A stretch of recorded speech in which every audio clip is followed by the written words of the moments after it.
Hello friend, last video में हमने देखा था कंस्ट्रक्टर के बारे में कि कंस्ट्रक्टर क्या होता है, उसका सिंटैक्स कैसे होता है और एक प्रोग्राम देखे थे। ठीक है, इस वीडियो में हम देखेंगे टाइप्स ऑफ कंस्ट्रक्टर। कंस्ट्रक्टर कितने प्रकार के हैं। ठीक, तो कंस्ट्रक्टर 3 प्रकार के होते हैं। पहला है डिफॉल्ट कंस्ट्रक्टर, दूसरा है पैरामीटराइज्ड कंस्ट्रक्टर, तीसरा है कॉपी कंस्ट्रक्टर। ठीक है, तो चलिए वन बाय वन तीनों को डिस्क्राइब करते हैं। पहला देखते हैं डिफॉल्ट कंस्ट्रक्टर। ठीक है, ऐसा कंस्ट्रक्टर जो कोई पैरामीटर स्वीकार न करता हो उसे डिफॉल्ट कंस्ट्रक्टर कहते हैं। ठीक है, ऐसा कंस्ट्रक्टर, ठीक है, जो कोई भी पैरामीटर न लेता हो, ठीक है, उसे हम क्या कहते हैं, डिफॉल्ट कंस्ट्रक्टर कहते हैं। ठीक है, सिंटैक्स देखते हैं। सिंटैक्स वैसे हम पिछली वीडियो में देख चुके हैं, फिर भी देख लेते हैं। सिंटैक्स होता है जैसे कि यहाँ पे क्लास, ठीक है, और यहाँ पे एड, ठीक है, क्लास नेम है, ओपनिंग ब्रेस, पब्लिक सेक्शन में हम कंस्ट्रक्टर को यूज करते हैं एड। ठीक है,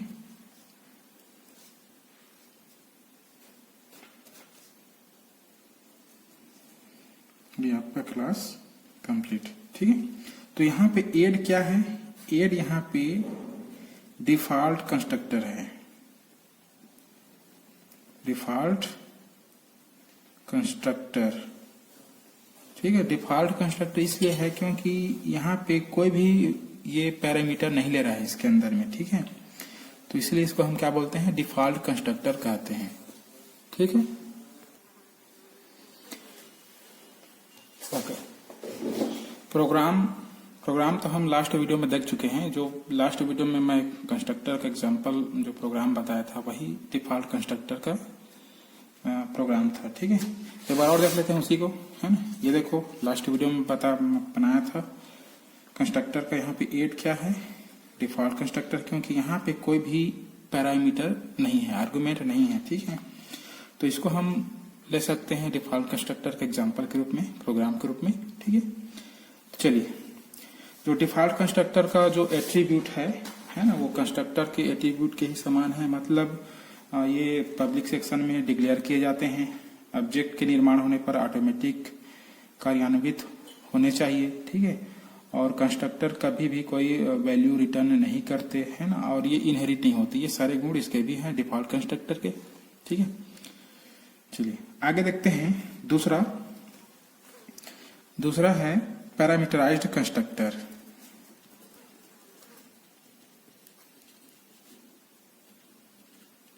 पैरामीटराइज्ड कंस्ट्रक्टर, ठीक है, ऐसा कंस्ट्रक्टर, ठीक है, जो अपने में पैरामीटर लेता हो, स्वीकार करता हो, उसको हम क्या बोलते हैं, पैरामीटराइज्ड कंस्ट्रक्टर कहते हैं। ठीक है,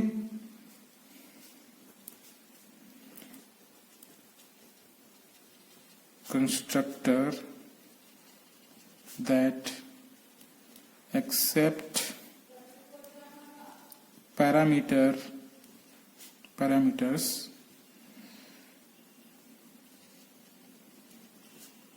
which is called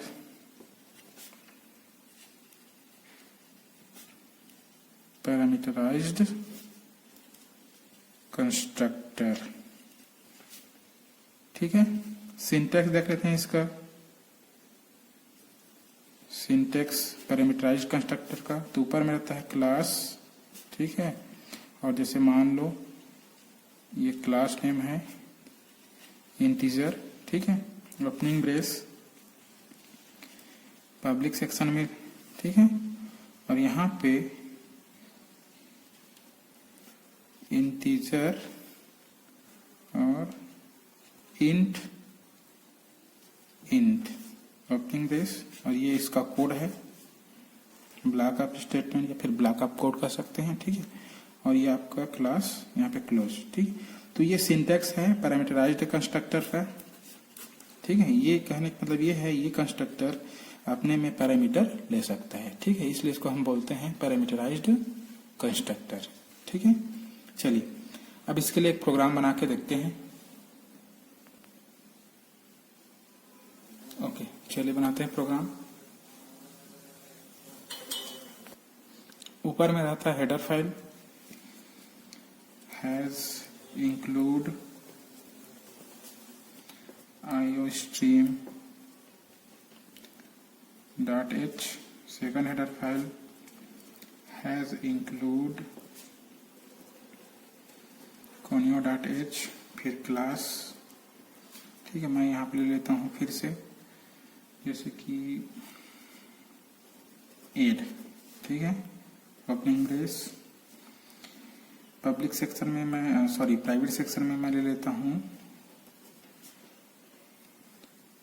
3 variable A, B and सी। ठीक है, पब्लिक सेक्शन में मैं ले लेता हूँ एक तो कंस्ट्रक्टर जो कि पैरामीटराइज्ड होगा,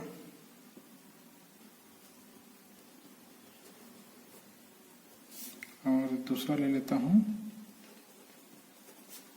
वाइड शो कराने के लिए। ठीक है, और ये क्लास यहाँ पे क्लोज। ठीक है, अब इसको हम बाहर में आउटसाइड डिफाइन करेंगे। ठीक है, सबसे पहले जो कंस्ट्रक्टर है, ठीक है, उसको हम डिफाइन करेंगे int x int y, opening brace. a में x की वैल्यू जाएगा और b में y की वैल्यू जाएगा। ठीक है, मतलब a में x की वैल्यू को असाइन कर रहे हैं और b में y की वैल्यू को असाइन कर रहे हैं। ठीक है, हो गया। ओके, अब ये कंस्ट्रक्टर क्लोज। दूसरा फंक्शन क्या है, शो है ना, तो उसको भी हम यहाँ पे वाइड, क्लास नेम क्या है एड। ठीक है, और फंक्शन क्या है शो, ओपनिंग ब्रेस, और यहाँ पे शो करेंगे किसको, सी आउट ए को। ठीक है, ए में जो वैल्यू है उसको ए। ठीक है, इंड एल, उसके बाद सी आउट बी में जो वैल्यू है उसको बी, और इंड एल। उसके बाद ये क्लोज हो जाएगा यहाँ पे, है। आगे अब हम दोनों फंक्शन को डिफाइन कर चुके हैं। ठीक है, अब हम चलते हैं मेन फंक्शन में। तो वाइड मेन, ठीक है, ओपनिंग ब्रेस। अब हम यहाँ पे बनाएंगे ऑब्जेक्ट। ठीक है, तो उसके लिए सबसे पहले लिखना पड़ता है क्लास नेम को, क्लास को। उसके बाद ऑब्जेक्ट, जैसे मैं ले लेता हूँ यहाँ पे OBJ। ठीक है, और चूंकि पैरामीटराइज्ड कंस्ट्रक्टर है तो यहाँ पे हमको वैल्यू को पास करना पड़ेगा। ठीक है, जैसे ये कंस्ट्रक्टर बनेगा, है ना, ये वैल्यू जैसे ही ऑब्जेक्ट बनेगा, है ना, जो वैल्यू हम इस ऑब्जेक्ट में दिए हैं वो कहना चाहिए कंस्ट्रक्टर को मिल जाएगा। ठीक है, जैसे इसको मिलेगा वैल्यू, है ना, ये फिर ए में और बी में चला जाएगा। ठीक है, जिसको हम शो की सहायता से शो करा सकते हैं, प्रिंट करा सकते हैं। ठीक है, चलिए अब OBJ डॉट शो को हम क्या करेंगे, कॉल करेंगे। कॉल कर लिए, उसके बाद ये आपका गेट ch और ये आपका मेन फंक्शन क्लोज और आपका प्रोग्राम कंप्लीट। ठीक है, आउटपुट में क्या मिलेगा, आउटपुट में मिलेगा हमको a इक्वल टू 10 और b इक्वल टू 20। ठीक है, तो इस तरीके से पैरामीटराइज्ड कंस्ट्रक्टर काम करता है। ठीक है, मतलब पैरामीटराइज्ड कंस्ट्रक्टर, ये वाला पैरामीटराइज्ड कंस्ट्रक्टर है। ठीक है, मतलब यहाँ पे हम पैरामीटर दे रहे हैं और पैरामीटर की सहायता से हमारा काम हो रहा है। ठीक है, चलिए इसे कंप्यूटर में रन करा के देखते हैं। ऊपर में रहता है header file has include iostream.h। उसके बाद second header file has include conio.h,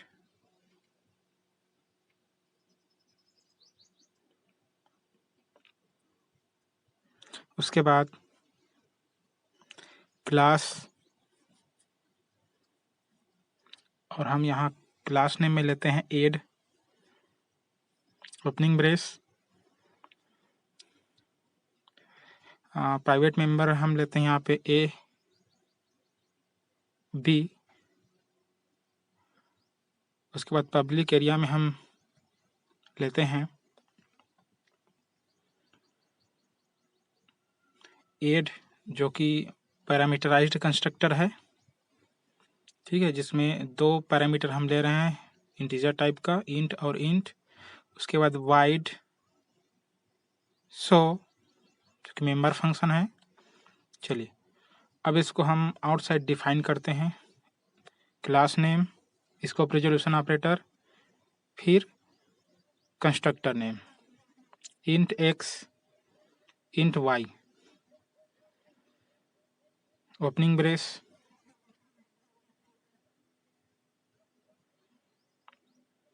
ए में हम वैल्यू डाल देते हैं एक्स का, ठीक है, और बी में हम वैल्यू असाइन कर देते हैं वाई का, ठीक है, जो कि कंस्ट्रक्टर से मिलेगा। उसके बाद ये कंस्ट्रक्टर क्लोज। उसके बाद सेकंड मेंबर फंक्शन को हम डिफाइन करेंगे, रिटर्न टाइप, फिर class name, scope resolution operator, फिर फंक्शन नेम, ओपनिंग ब्रेस, और यहाँ पे हम ए और बी को शो करा देते हैं सी आउट की सहायता से। ए इक्वल टू कोटेशन और ए इंड एल, जो कि लाइन को इंड करता है, ऑपरेटर है। उसके बाद सी आउट बी को प्रिंट करा देते हैं इस तरीके से, इंड एल।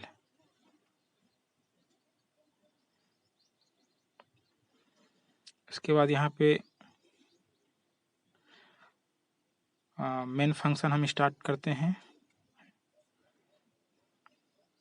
CLR/SCR, जो कि पुराना आउटपुट को स्क्रीन से क्लियर करता है।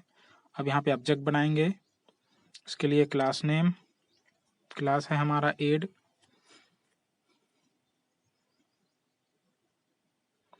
और OBJ है ना, चूँकि ये पैरामीटराइज्ड है तो यहाँ पे ऑब्जेक्ट में हमको कुछ वैल्यू पास करना पड़ेगा। हम दे देते हैं 10 और 20, ठीक है। उसके बाद इस ऑब्जेक्ट की सहायता से मेंबर फंक्शन शो को कॉल करेंगे, कॉल कर दिए। उसके बाद गेट ch फंक्शन रहता है आपका, गेट ch। उसके बाद main function close, closing brace से, और आपका प्रोग्राम कंप्लीट। कंपाइल कर लेते हैं, 0 एरर। उसके बाद रन कराते हैं। यहाँ देखिए आउटपुट में a equal to 10, b equal to 20, ठीक है। तो इस तरीके से पैरामीटराइज्ड कंस्ट्रक्टर काम करता है। Okay, thank you.